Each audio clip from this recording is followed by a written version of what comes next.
Stand up, Texas. There comes a time in one's life where you have to take a stand for what you believe in, to stand for what you know in your heart is right, for yourself, for your children, for your grandchildren. As Texans, we are in a fight for our independence and the promise of freedom that Texas was built upon. And it's that very freedom that is being stripped away from us right now. As brothers, sisters, business owners, employees, students, we are all in this fight together. It's time to take a stand, Texas. We are an organization of nearly 400,000 Texans. We're pushing for TEXIT and our freedom, our independence. Join us. Let's stand together. Visit TEXITnow.org. That's TEXITnow.org. Paid for by the Texas Nationalist movement.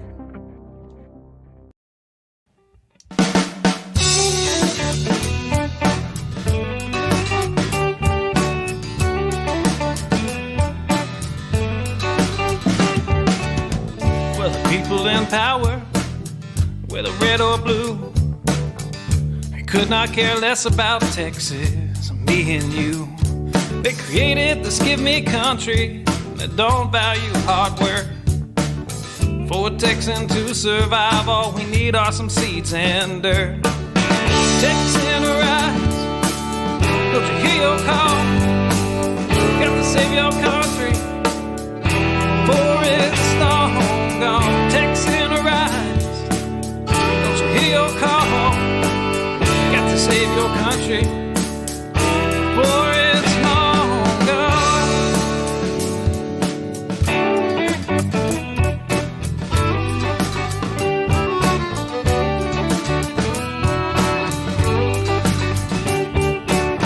We believe in family and we value our community. Gladly lend a helping hand to a neighbor in need. And we don't believe that government should provide for all of society's needs. No, it's the pride of a Texan to give to others voluntarily. Texan arise, don't you hear your call? Gotta save your country, for it's long gone. Texan arise, don't you hear your call? Save your country, for it's long gone.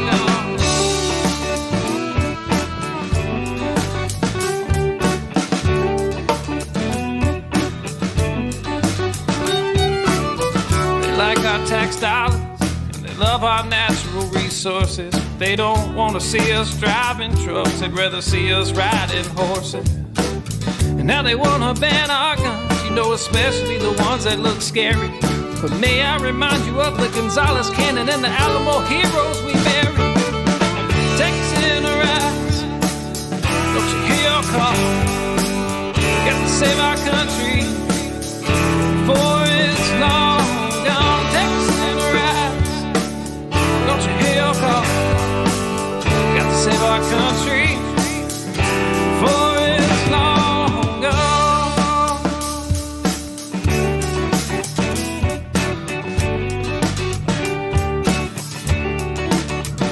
This last verse is straight from the Texas Constitution, Article 1, Section 1 and 2. Look it up.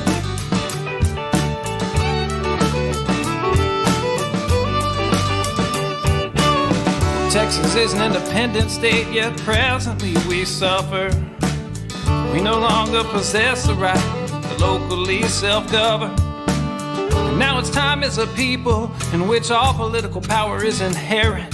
And in such manner we find expedient, we reform or abolish our government. I said, Texan arise, don't you hear your call? Got to save your country, for it's long gone. Texan arise, don't you hear your call? Got to save your country, for it's long gone.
I remember when this wasn't so much like a show.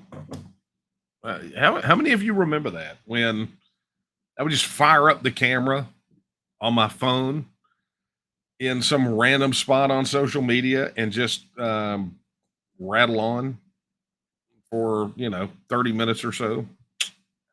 Well, salute to you if you remember that, because it's getting harder and harder for me too.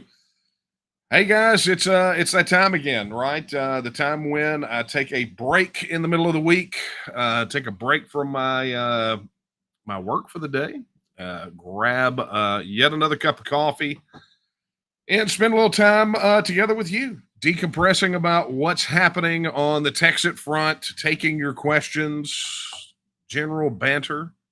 Yes, I am the Archbishop of Banterbury. It's true. And, here I am on the regular night, unlike last week, which was on a Thursday because I was traveling on Wednesday.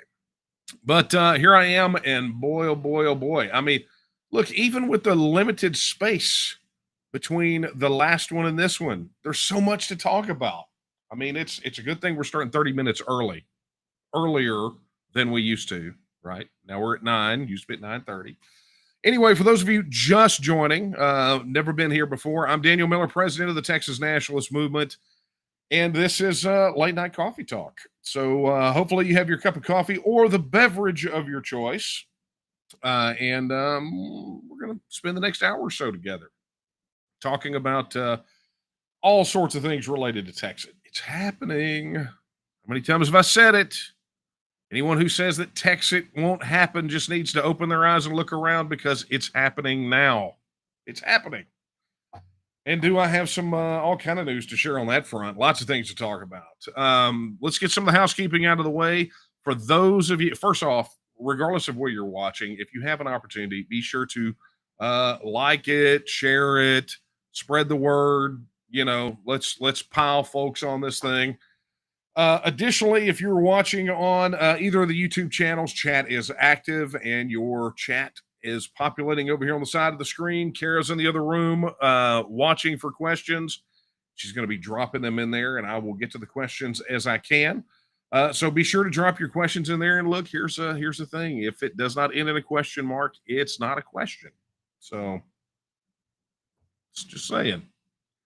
I'm not saying it's a pet peeve. I'm just saying questions end with a question mark. Trust me, I've done enough live Q&As at speaking events that when we do the Q part, people stand up. When I get to the questions, people stand up, and it's a filibuster. And I've had to, on more than one occasion, go, that does not sound like a question, right? So that being said, chat is active. Be sure to do all the things over there. Drop your questions in. Of course, same thing is true for if you're watching on any of the Facebook pages. I think we're live on several tonight. You can drop your comments in there. Boy, that is, if you're even seeing it on Facebook, boy, I'm gonna rip them a new one tonight. Boy, you guys are gonna love this. You're going to love it. Of course, we're on multiple platforms. If you're watching on the Roku app, or if you're watching on the TNM mobile app, we really do appreciate it. There's no way for you to submit questions there, but at least you get to see it on a much larger screen, right? Wow. Where to start? Well, look, before I start talking about, whether it's the Facebook thing or the Edwards County thing or the Texas Monthly article, do want to highlight something that I think is super important. Now, many of you guys know that we are in the waning days of the Catalyst campaign, the largest fundraising effort ever executed by the Texas Nationalist Movement. And you guys have been ultra generous, right? I mean, we're just literally days out. I think Saturday is the last day. So if you have not gone over and made a donation to the Catalyst campaign, there's all kinds of really cool rewards for people that are contributing to the campaign. So be sure to head over there, tnm.me/catalyst, or click on any donate link on the main page. And look, I asked permission before I did this, but I've got to tell you guys this story. So 10-year-old Joseph Miller, okay, Joe, is I see him all the time.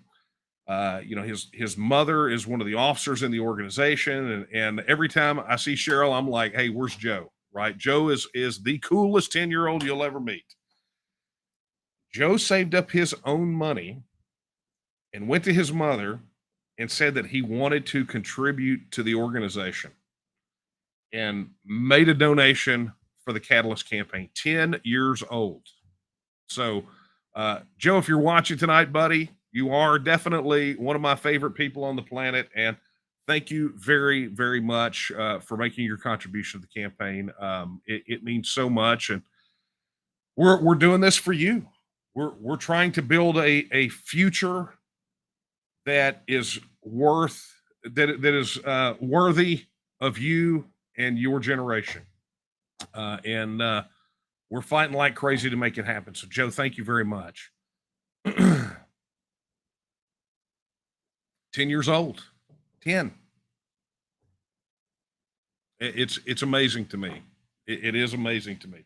It's like when we did the event in Dripping Springs and Yona showed up and put him on the mic. You guys know, if you don't know Yona, go look at the HB 1359 testimony page. Go look at his testimony. But he flat told everybody in that room. He told everyone. He says, "Look, this is my future, right? This is for me. This is my future." So, I think it's so important that we remember that we are building a future for these kids. These kids, these young men, these young adults, these young women, we're building a future for them. So let's not ever lose sight of that. All right. Also, just a quick reminder: Monday night, I'm going to be here in my home area speaking. Right, True Texas Project for Jefferson and Orange County is having a meeting in Beaumont. And they've invited me to come speak. And so I will be in Beaumont, literally that way, back that way, somewhere. Really bad at that part, right? But it's that direction somewhere. Speaking at the MCM Elegante Hotel, and we'd like to have a great turnout. So come on out, show your support for Texas independence. Let everybody know that we're ready to go win this thing. Okay, let's get down to brass tacks. All right, so let's talk about right out of the gate. Hang on, let me check chat. Let's see if there's anything going on. By the way, thank you all for sounding off in the chat, letting us know where you're from. I appreciate that. I obviously am not going to have time tonight to show all those, but thank you for watching from wherever you're watching. All right, so let's tackle the Facebook thing first. So, interesting callback, not to last week, but week before. You guys remember the travails I told you that I had with my personal business related with Stripe, the payment processor, okay? How they were jerking my accounts. And can you believe I actually got people commenting and sending an email saying, oh, that's bull crap, it's not happening, right? And lo and behold, what happens today? Kanye West gets his bank account yanked. He gets almost exactly the same letter from JP Morgan Chase that I got from Stripe. But, suddenly it's a big crisis. Oh, my God, it's happening. But for me, it was bull crap, right? But it's happening. And you guys know, any of you who have been with the TNM or related to the TNM or connected to the TNM for any length of time, we have been pretty transparent about the running pitched battles that we've had with the platforms, right? Whether it's Facebook or Twitter, I mean, all of them. We've been, if you don't know, go to the TNM website, go to the news section, just search in the search box for Facebook, and you're going to see we post articles all the time. When the TEXIT book was released, we had problems with Facebook, we had problems with Amazon. The publisher of the book had problems with Facebook. We had a situation sometime back where they went back to 2016 and claimed that some of our Facebook ads were a violation of their standards or whatever, things that we had run years before. So we've always, when they have done this, when they've kind of started messing with us, what we do is we blow it up to a big thing, right? Because that's how you can defeat these guys. Look at the recent PayPal thing, right? The acceptable use policy leaked out that they were going to start charging PayPal account holders $2,500 a pop if you said something they disagreed with. And there was this massive backlash. PayPal stock tanked. And when it did, what do they go? Oh, that was a mistake. We're not going to do that. We never said we were going to do that. They backpedaled, right? So pushing back, resistance, exposing these things, it's all pretty important. And so tonight, I think it's time for taking Facebook to task. Now, we've known that there have been some weird things happening where Facebook is concerned. And before you guys send me a bunch of chat messages or emails about this crap, about why are you still on Facebook? We're still on Facebook because most of you are still on Facebook. If all these people in Texas abandoned Facebook, we wouldn't be there, right? But what happens also often is everybody gets their drawers in a knot. I'm leaving Facebook. And then like a week later, they're back because nobody else followed them to whatever social media platform they decide to go to. So from our position on a personal level, I wouldn't be on Facebook if I didn't have to be, right? I don't particularly care for it as a platform too much. I think it's bloated. I think it's clunky. There are things about it I don't like. But the fact of the matter is, from an organization standpoint, we have to go wherever Texans are, right? And if Texans are on Facebook, we're going to have a presence there. Just like if Texans are on MeWe or Twitter or Gab or anywhere that Texans are, that's where we're going to go. And we're going to spend the appropriate amount of time based off the number of people that are there and the responses. There's a science to all this. I mean, I don't know if you guys, some of you people out there think that we just kind of throw some crap up against the wall to see what sticks. That's not how this works at all. Not at all. Okay. So we're there. So don't send me any hate mail. I'll just report it as spam and whatever. Okay. But that being said, we've noticed some weirdness going on here recently, and it started a few days ago where we got a notification. We have a Facebook group called Texas Nationalist Movement Discussion that's over there for people that just want to do their thing, right? They want to talk about it on Facebook. And it's a discussion group. And all of a sudden, we get a notification that a post has been removed because it was a violation of community standards. And it says that it was posted by one of our admins. So go click on it, go see what it is. And lo and behold, our chief of staff, you guys know Daphne Armour, it says that it removed a post of hers from about, a year, 2 years ago? Now, it doesn't show you what the post was, but it says that it removed it. It's like, well, that's odd, right? Very reminiscent of what they did before, where they went back years and started mining things out. But because I don't know what she posted, and she's not going to remember what she posted that long ago, there's no way to know. They removed it, not going to penalize us, none of that garbage, right? Okay. So yesterday, in our internal chat discussion that we have among, local coordinators, members of the national leadership team, Stacy Pauley, who is our local coordinator there in San Antonio, she said, hey, I can't post TEXITnow.org. I can't post that link on Facebook. So, okay, odd. But, Facebook's been glitchy before, so I go try it. I can't either. So suddenly everyone in our internal chat's over there trying to do it, and it's not happening. So what I did was I posted it. Boop. And of course, this is what I posted, right? This is the kind of thing that starts lawsuits. I put TEXITnow.org. Everything looked copacetic until I hit the post button. And there on the left-hand side, you'll see what happened. But on the right-hand side, I blew up what it says at the bottom. Now, all of you know TEXITnow.org, it forwards to the TEXIT section on the TNM page.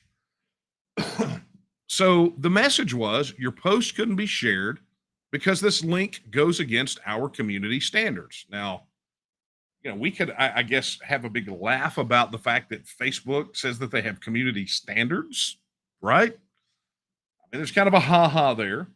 And it says, if you think this doesn't go against our community standards, let us know. So, of course, I let them know, but I went and I looked through their community standards, right? I followed the same process that I followed when Stripe did their thing to me a couple of weeks ago.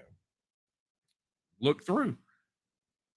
I don't see anywhere in their community standards where the TEXIT section of our website violates any of those community standards. Not a one.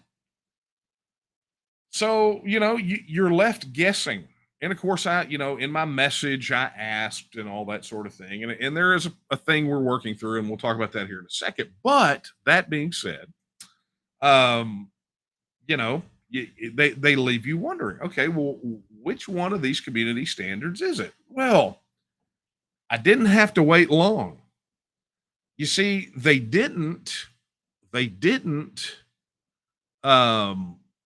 respond, but I got another message that another post was removed from another one of our Facebook groups. And this is we have where there was a private group that was left over from the petition campaign, right? That was all for certified petition circulators. And this is the message. Now, it was a post that was made by a year ago, or 10 months ago, by our now district director in District 1, Christina Drury, right? And I'm pretty certain it was a link to the TEXIT section on the website or included that. But what's interesting was their rationale, because they were very clear about, now they wouldn't show the post, but they were very clear what the community standard was. Dangerous individuals and organizations. Well.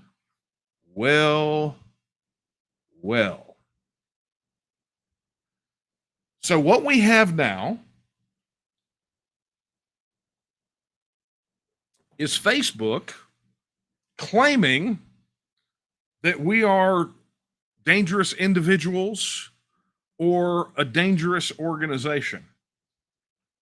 Now, the fact that we have been very public, that we do not condone violence for political change, that we are following a peaceful political process, could only lead one to believe that the danger that we pose as an organization is that we're winning, that our idea, the vision that we have of a free and independent Texas, is dangerous to them because it upsets their power structure, right? They always use these ambiguous, ridiculous terms, right? How do they define dangerous?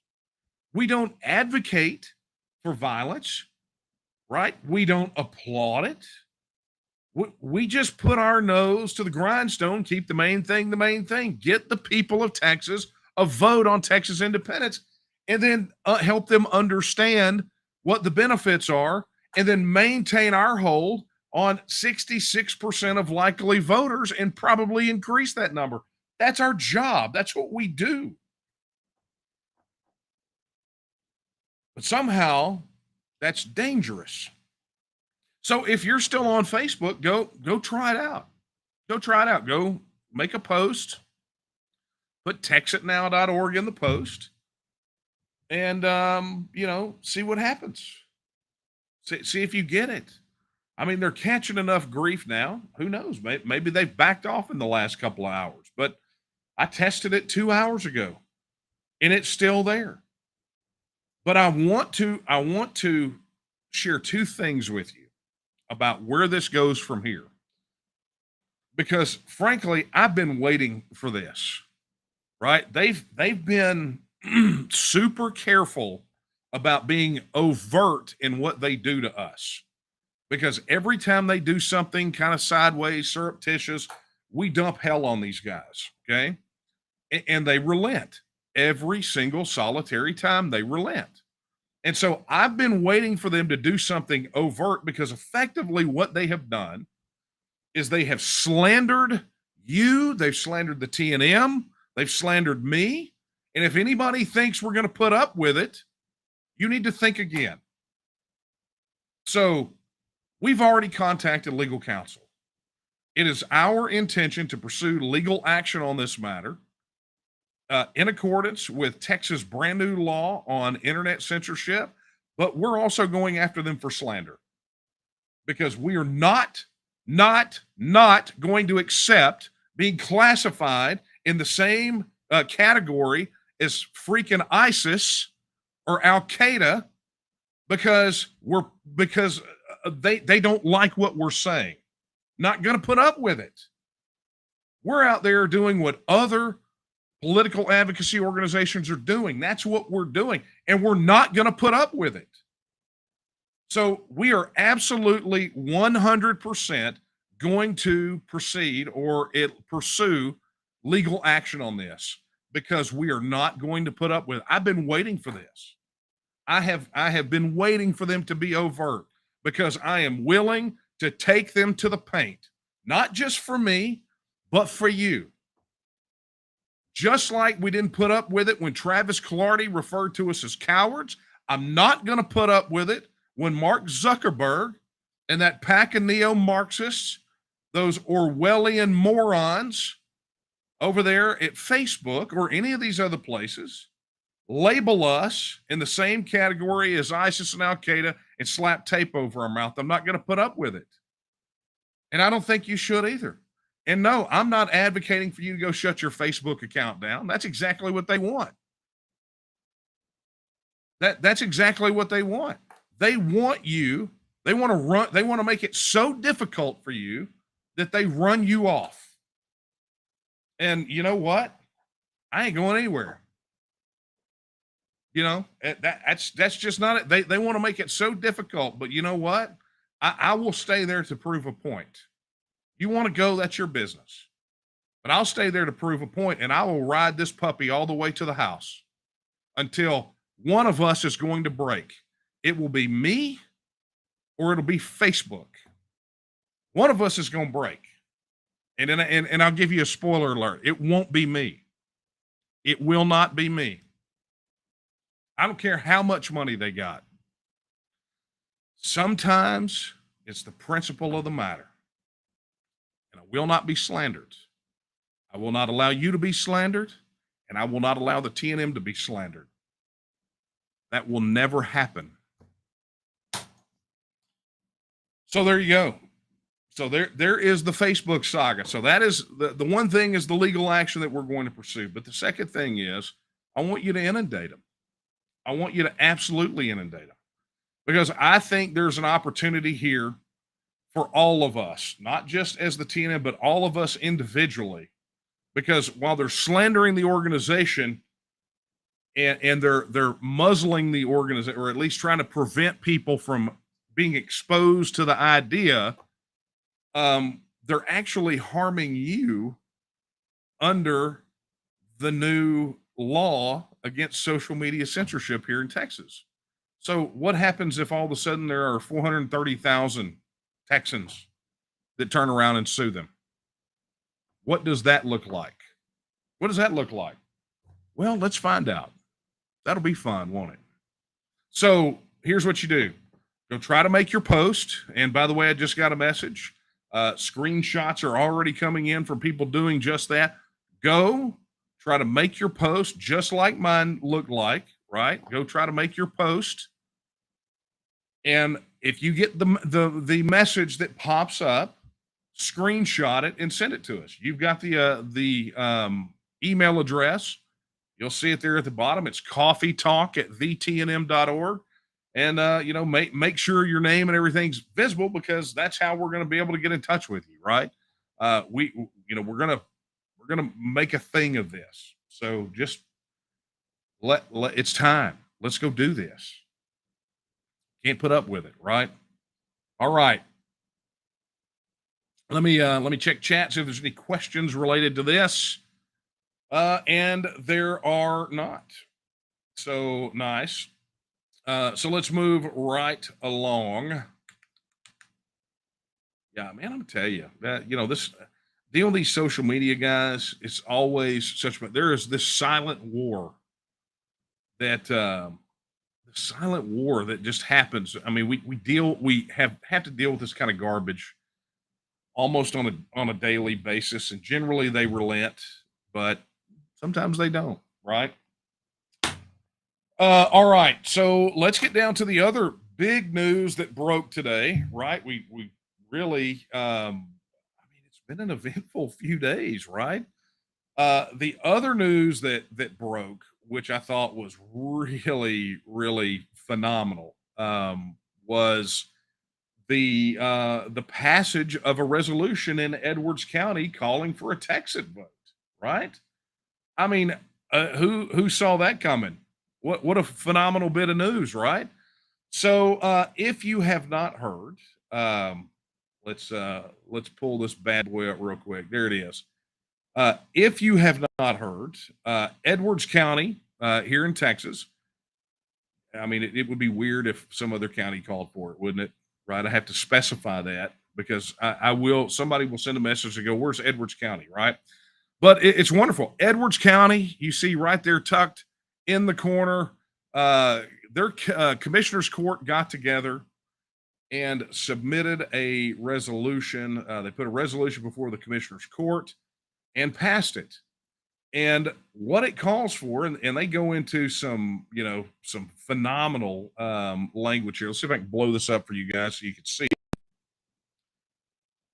Blow this bad boy up. There we go. What they do, they in this resolution, they lay out what is essentially a case from their perspective on Texas withdrawing from the Union. They talk about the Amendment, the 10th Amendment. They restate Article 1, Section 1 and Article 1, Section 2. They talk about where these rights are, where they come from, where they originate, and then they lay out these facts. And they talk about the political and ideological divisions growing ever wider, talking about how they're irreparable. They talk about the federal debt, how it has indebted itself and us. They talk about the punitive tax code and essentially the system that steals from us and gives to those who will not produce. They talked about the creation of the political class, the erosion of the freedom of religion, election fraud. I mean, they just make this list over, and I mean, they just go through everything, everything that is on everyone's minds, from the immigration to the border to the indoctrination that's happening at the school level. But what happens at the end is they call on the Texas legislature to enact the items 33 and 225 of the Republican Party platform. Those of you who have been in the know will remember that 33 and 225 are the TEXIT planks, calling on the legislature to put the TEXIT question to a vote of the people of Texas. Edwards County Commissioners Court knocked it out of the box. No one saw it coming. I mean, you want to talk about catching the opposition by surprise? That did it. To the point that as soon as it started flying around, Breitbart was burning up the phones. And I suspect tomorrow is probably going to wind up being a big media day. Because here it is. What did we tell people, right? Every step of the way, we tell them that it's happening. And there are people out there that still deny that it's happening. And then here it is. I mean, you have an official act by a county here in Texas specifically calling on the legislature to pass the Texas Independence Referendum Act. Give us a vote. And as I said in my statement, my public statement on this issue, they're the first, but I suspect they are not going to be the last. Just saying. And as this pressure continues to mount, from constituents like you, from political subdivisions of the state, right, to other elected officials. And we'll talk about, sort of, as we dissect the Texas Monthly article here in a moment, we'll talk about how important all of these things have been, right? Critics out there, they want to talk a big game about what they would do while we're out here actually doing it. And because it's not the way they want it done, they just think it's bad. But here's what you need to understand. This pressure didn't happen on its own. These things don't just happen. So the good news is that it's working, right? As we get ready to head into the legislative session, things are going to continue to rapidly come down the pike, right? So much like Edwards County is the first one out of the gate, much like some of those counties that started the invasion resolutions out of their county commissioner's court, expect to see this same sort of thing happen. And as all of you are out there, if you have heeded anything that I have said over the last several weeks, and you are and you are organizing, and you're plugging into your local groups, and you are pressuring these electeds as candidates, and showing up to their district offices and going to their campaign events, and they are hearing TEXIT, TEXIT, TEXIT, TEXIT, TEXIT until they want to puke. And then these sorts of things happen at these commissioner courts. Maybe something will happen in the cities. Maybe. Not saying it will, not saying it won't. I can't really say anything.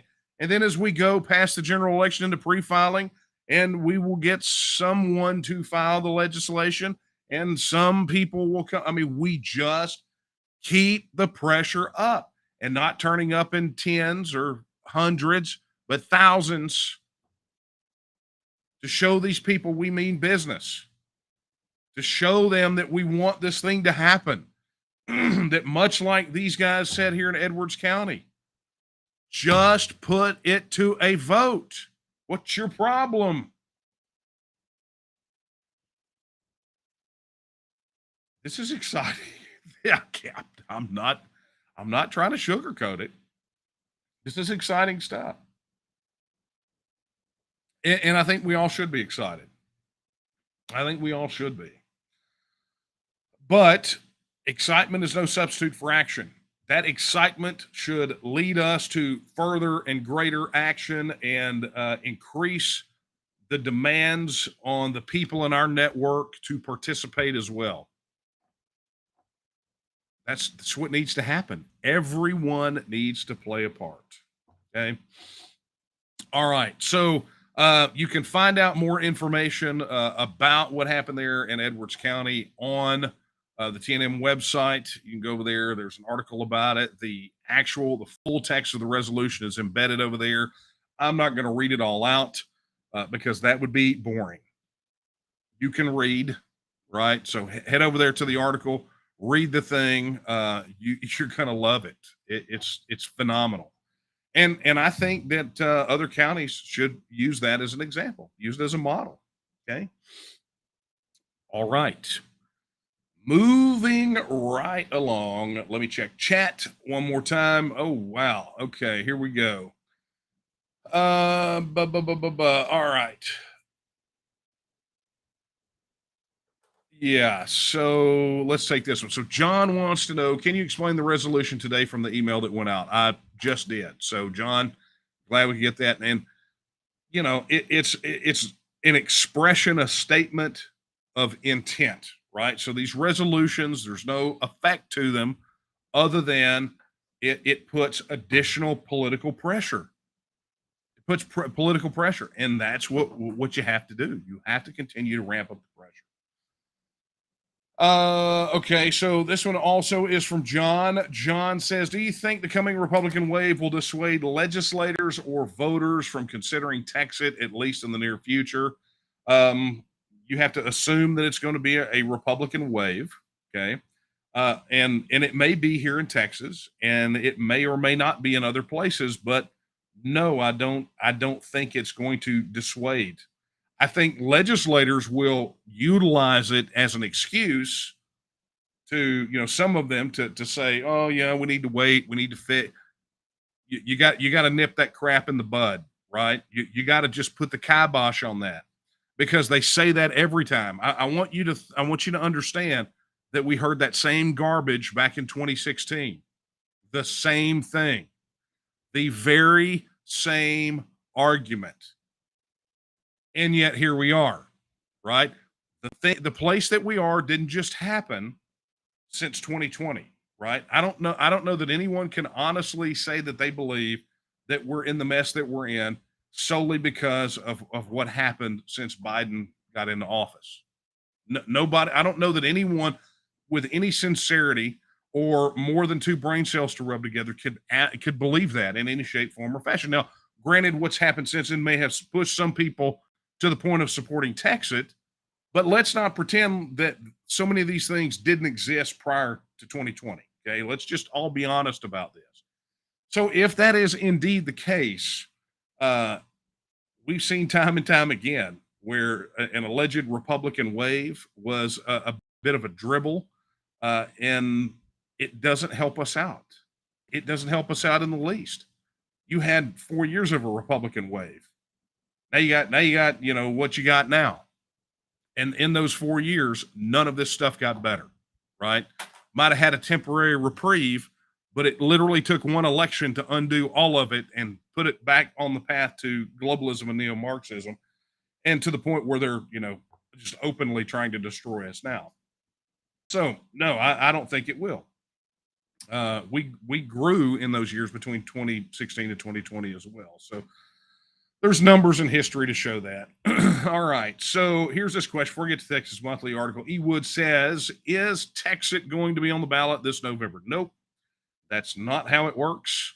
It's not how it works, right? If the Texas Independence Referendum Act would have passed in the last session, you would have had that vote last November. But the entire process is laid out on the website. Go to texitnow.org. If you don't want to go surf the website, get the book. The process is laid out. We are bound to the legislative calendar. And if you don't know what the legislative calendar is, go to tnm.me, right? Register an account, register your support, and go access the academy and take the legislative action workshop. And that will teach you what you need to know. Okay. Let's get to it, right? All right. So the other thing that happened that I have been asked so much to talk about. This one is a fun one. You guys, I'm sure many of you by now have seen this little gem from Texas Monthly. If you haven't, you gotta go read it. You gotta go read it. So excuse me. So yesterday, this article hit. Now, this article has actually been in the works for over a month. We were originally approached by one of the writers over there, Peter Hawley, who was going to do a story just sort of about the Republican, kind of where the Republican Party is in general, and we were going to be a piece of that. So he scheduled an interview. I interviewed with him for probably, an hour maybe. And just shared with him from our perspective, the history, et cetera, et cetera. Peter scheduled a follow-up interview. Spent another almost hour on the phone with him where we introduced him to what happened in 2016, the poll numbers. I mean, everything, the Take Texas Back project. I mean, everything, right? So then, of course, as the article's written, before they go to publication, if you understand how these things work, they goes through a fact checker, right? I had to do that with the interview in the Atlantic magazine that I did some time back. And so went over many of these issues with the fact checker. And so the impression was pretty clear that Peter, by the time he wrote the article, he understood, right? We sourced everything, sent him links. I mean, where all these things are. So what we get a shift in the focus of the article from just sort of where Republicans are in general to us, really about us and the nexus, the impact that we have had. Now, I'm not going to lie, this illustration is pretty awesome. Great, great graphic, right? But what's interesting about this article, and I want you, well, you know, here's the funny thing, right? Can we all agree? I mean, do we agree or disagree with this statement? Friendly, authoritative twang you'd hear from a radio DJ at a big country music station. Guys, really, is that what I sound like? I don't know. I think I sound like me. So I don't know. You'll have to tell me. But in the article, it establishes some things that are legit, right? I mean, he knocks out a lot. Peter did his homework, right? So, for example, he obviously was able to see the videos, right, of what Senator Lois Colcourt said when that was, you know, all of the videos. One of the things I actually talked about last week about why it's important to capture statements on video, right? Well, you know, he saw those. Of course, then the dig falsely claimed that if Texans voted and decided we could get, well, that's not false. That's true. If Texans voted and decided, we could go back to being our own republics. I don't know where that's falsely claimed. So you roll down through here, and interestingly, you know, he talks about Cruz and that video that we had, and then he found the article about Randy Weber, then our statement. You know, of course, they can't do anything without mentioning the Confederate States. But interestingly, so this is one that has, I think, drawn a tremendous error from people. In the section where where in this article, they take the poll numbers to 2012, but seem to not mention, although the data was given, links to the polling, everything else, to both the 2014 Reuters Ipsos poll, and the fact checker even told me there was a Rasmussen poll from the same time. Didn't get a mention. Nor did the Survey USA poll that was released just a few months ago. The link was given with the crosstabs and everything else, but they just took it to 2012, right? Or really the 2009 poll. You know, that they said the Rasmussen poll, but the Rasmussen poll was, this particular Rasmussen poll was 2009. So we know we had that 2009 poll. We had a 2009 Research 2000 poll. We had a 2014 Reuters Ipsos poll. We've had a ton of subsequent ones, right? But the big one was Survey USA this year, in June of this year, showing that 66% of likely voters in Texas would vote Texas out, would vote for Texas. They vote Texas out of the union. But what happened? Well, I'm gonna break down. And look, I'm not gonna read the entire article, but I just want to point out what they left off, right? Interesting stuff. Talked about the Texas First Pledge, blown away by the number of candidates that signed the Texas First Pledge. By the way, thank you so much to the candidates that did. You know, talked about the success at the GOP convention, but failed to mention that it was 2 planks and not one, and failed to mention the large majorities they passed by. But then the rest of the article, oh, by the way, interestingly enough, they dig up this 2010 quote from Deborah Medina, who today. She called me last night to talk about this article. And we laughed about it, about how they had to dig it up, you know, and it's absolutely crazy. So, you know, where this gets down to, though, other than laying out or, you know, sort of missing those facts, two clear observations. Number one is that it is my belief that Peter Hawley wrote the totality of the story, and that plucking out those pieces of information was an editorial decision. It happened at the editorial level. because, they got to try to make it look like that this is, not as big as it is, but it's something that they failed to do. Just because they left that information out, there's enough in here in this article to show beyond a shadow of a doubt that these guys are scared to death. It is the same thing that happened with Dave Lieber at Dallas Morning News when he saw the number and the number of candidates and the quality of the candidates that had signed the Texas First Pledge, and was blown away with shock and surprise. And that's where these guys are, because so we get part of the truth at the beginning of the article, and then what do? They do what I said they do in the book. They drag out these guys these professors who have neither studied the issue nor understand all of the issues surrounding it. They drag them out to say some ridiculous statements about, Republicans don't really believe that. People who do the convention, blah, blah, blah. That's some good old Cal Jilson there. But then, we've got William DeSoto. So we got a new player on the field. He's a professor of political science at Texas State University. He said that Republicans who attend state conventions aren't reflective of the party as a whole, much less of Texas. Well, then, Bill, let me ask you a question. Why are we seeing survey numbers consistently showing a majority of support among Republicans? Those aren't convention goers. The first question out of the pollster's mouth is not, did you go to the convention? Right?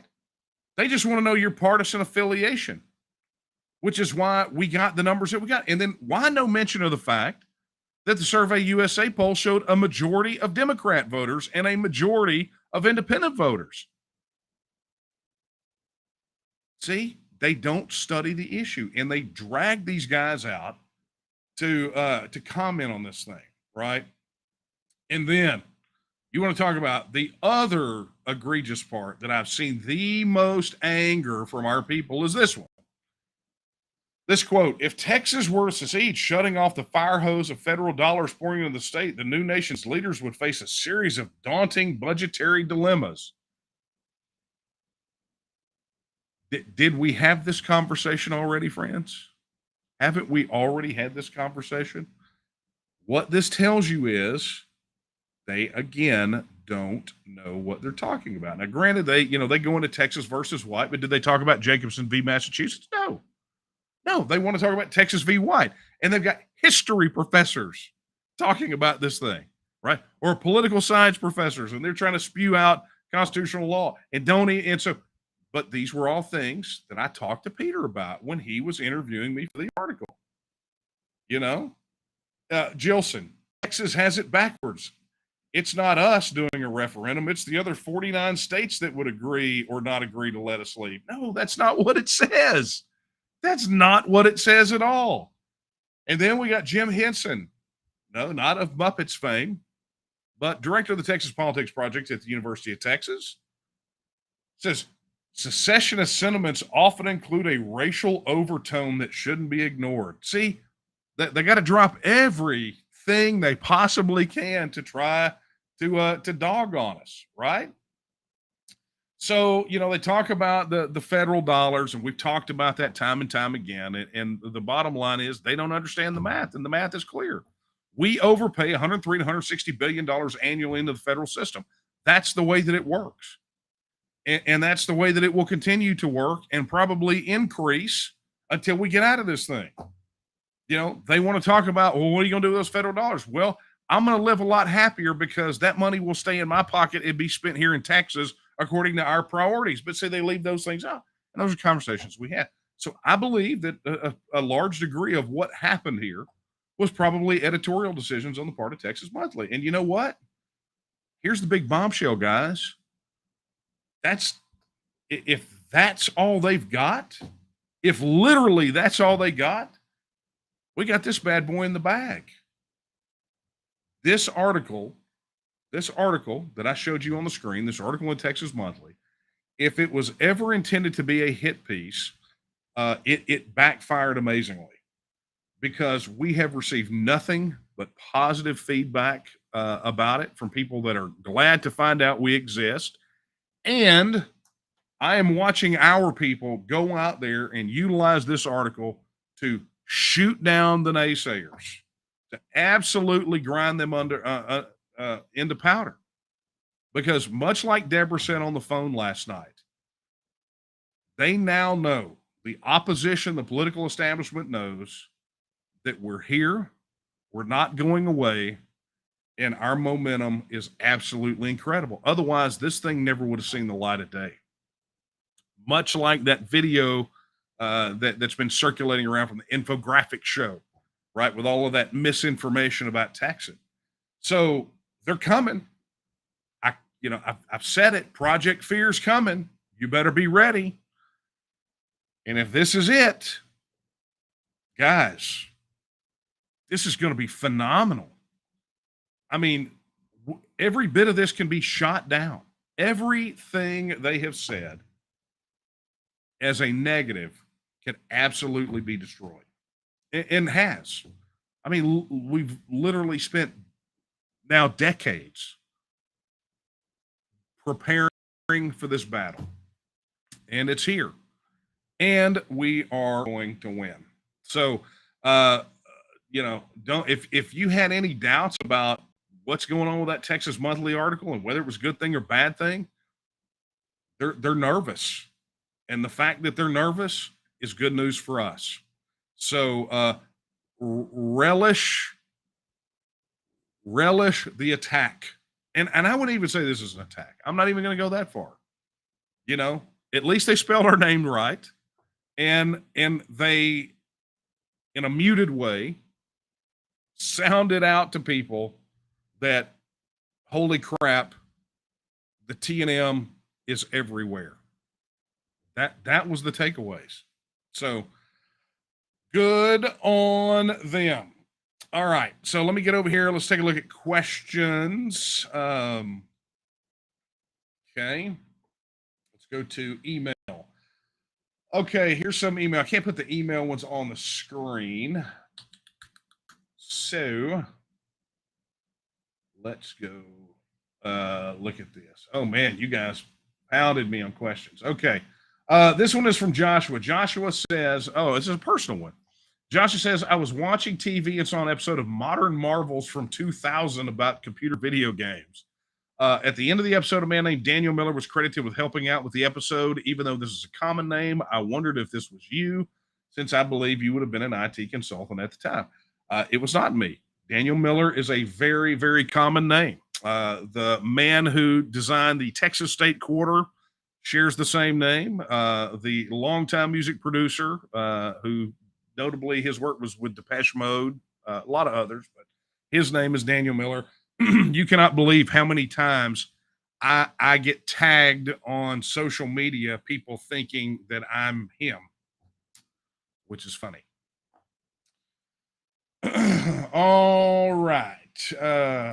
Let's see here. Let's pull this one.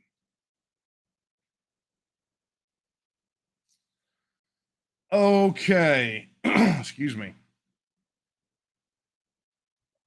This one is from Melindy, who asks, are there post-Texit considerations to begin having an electors by county or even precinct type process for Texas new elected positions? Yeah, I've actually gotten this question quite a bit as of late. And essentially, there have been a lot of plans, even pre-Texit floated, to constitutionally make a big constitutional change so that statewide elected offices are elected by Senate district, as opposed to by statewide vote. And a lot of that is to cure the urban-rural divide that we're seeing, right? When you realize that things like 72% of registered voters live in about 32, 35 counties, that can leave a lot of people feeling disenfranchised. So there have been some discussions about a constitutional amendment to deal with how we elect statewide elected officials. There's been some discussion about ratification of constitutional amendments by a percentage of counties as opposed to, again, by overall popular vote. So it's a discussion that I think is happening right now. But I will tell you, the will of the people to open up the Constitution for major changes like that is pretty low in the scheme of things, all the things that we're dealing with, like the border issue and so many other things. So when you come to them and talk about fundamental constitutional changes, they don't get really excited about that like they get excited with the, declaring an invasion. Let's fix the border, the TEXIT issue, all these things.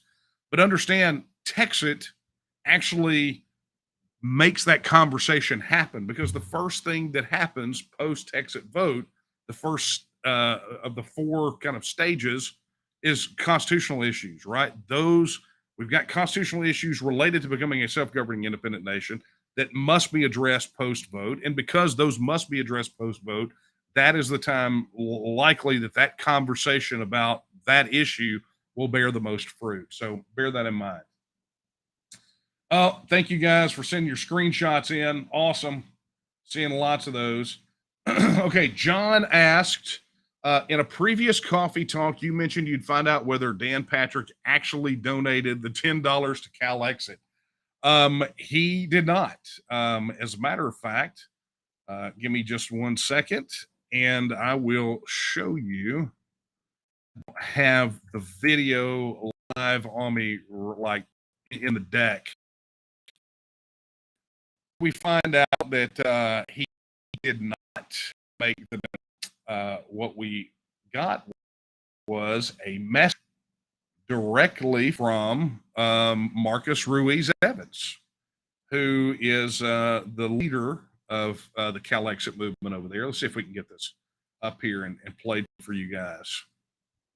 Now, the other thing that he said in that video, which I wanted to show you, but it's just not cooperating with us, but I did show you this, was that Dan Patrick said that he donated to Yes California CalExit. Well, I confirm, we went through all of our records. We cannot find any record of Lieutenant Governor Dan Patrick donating to Yes California CalExit. So in the video, I was able to show you a image of, but we weren't able to play the whole video for whatever technical reasons.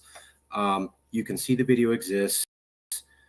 I'll try to provide a link to it in the descriptions. But in that video, at the very end, Dan Patrick says that he donated to CalExit.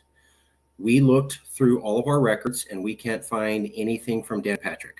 So maybe it happened, but we can't find any records. So it appears that when Dan Patrick made the statement that he donated to CalExit, that was not true. Or another way to say it is, it was a lie. So there you go. So John, thank you for the question. And by the way, that video is on the Texian Partisan. Lots of great articles over there. You can see that in the original Dan Patrick video as well. All right, here we go. Here's another one. Here's a question from Karen. Karen wants to know, why do you hate Abbott so much? Surely you don't prefer Beto. Karen, that's not true. I don't hate Abbott. That ascribes a personal sort of feeling about it, right? And I don't hate Greg Abbott. But one thing you have to understand is politicians, elected officials, should not be judged on whether I like them or dislike them, or whether you like them or dislike them, but on how well they execute the duties of their office and how well their actions align with the people that put them there. And when it comes to the TEXIT issue, among many other issues, Abbott has missed the mark. And so just because you call out an elected official for missing the mark doesn't mean that there's some personal animosity there. It's not like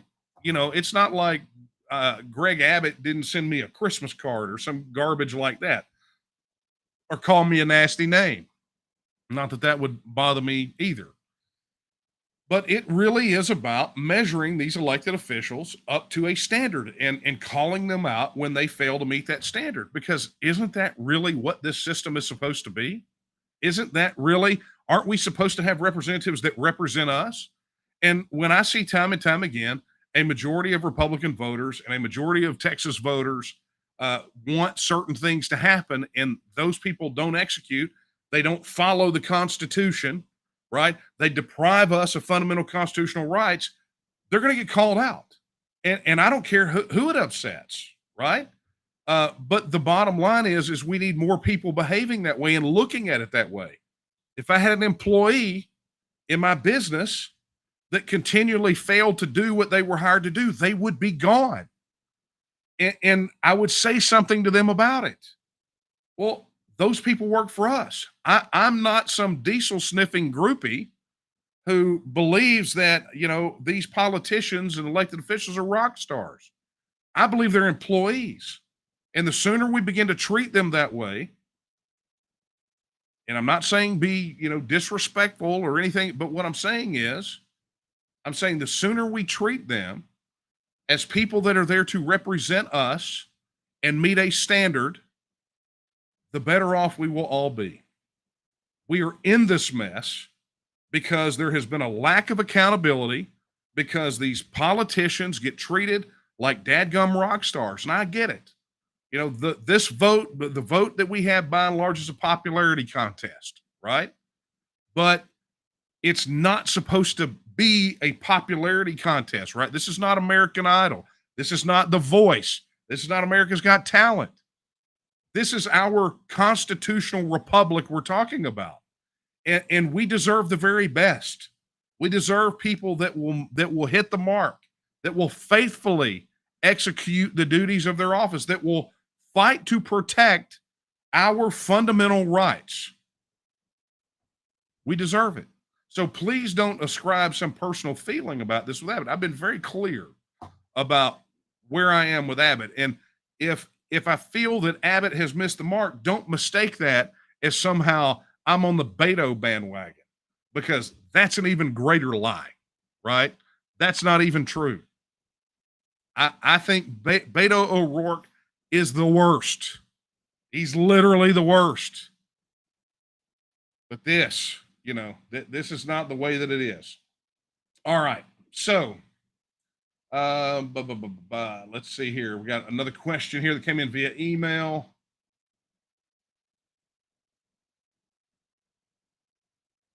I said it was a question. It is not a question, but it is from Jerry in Terrell, Texas. Jerry says this. He says, he's convinced more and more every day that conservatives will only be able to retain our principles when we have our own nation. He's 70 years old, and it's the worst that he has ever seen. Even if we have a clean sweep in November, the nut jobs are going to keep hammering away. They will never be held accountable for their crimes. So Jerry says that he is making a donation this evening. So Jerry in Terrell, Texas, thank you very much. We are working so hard to make TEXIT a reality, and we definitely appreciate your support. All right. Wow, I'm over time. Okay, so it's I think we're going to get down to the brass tacks here, but hey, a reminder, let's get down to it, right? Catalyst campaign is in those winning days. Head over to tnm.me/catalyst to make your contribution. Days away. Check out all the wonderful spiffs. And of course, look, if you're not already a member of the Texas Nationalist movement, head over to tnm.me/join. That is tnm.me/join. And, you got to get plugged in, folks. You got to get plugged in. Go find your local group, tnm.me/local groups. We are all over the place. I think we crossed the 54, 56 group threshold. We are fastballing to be organized everywhere, because that's what it's going to take, right? And of course, if you have not already downloaded the TNM mobile app, be sure you do that. This Facebook thing ought to remind everybody at any time, these platforms could sever the connection between us and you. And if they sever the connection between us and you, and we don't have the ability to communicate with you, the mobile app fixes that problem. So make sure you get that mobile app downloaded and get it in as many hands as possible. All right, man, I would love to keep going. I mean, it's not like there's not a lot to talk about. I mean, there's tons of things happening, but I've dedicated an hour-ish. So that's what we got tonight. Oh, be looking for an announcement. I'm going to be doing an interview November the 15th, and it's going to be a big one. Already got scheduled today. Be looking for it on the calendar. tnm.me/events. All right, time to wrap up. I want to thank you all for sharing this late night cup of coffee with me. I've got to get back to work. You guys have got to do whatever you got to do. If you're a night shifter or an all shifter like me, you got to get back to work too. Many of you got to get to bed to go to work in the morning. But in the meantime, I want to leave you with the words I leave you with every single solitary time we're together. Not my words, but the words of Sam Houston when he said that Texas will again lift its head and stand among the nations. I believe that time is now. And the question is, will you stand with her? Good night, everyone.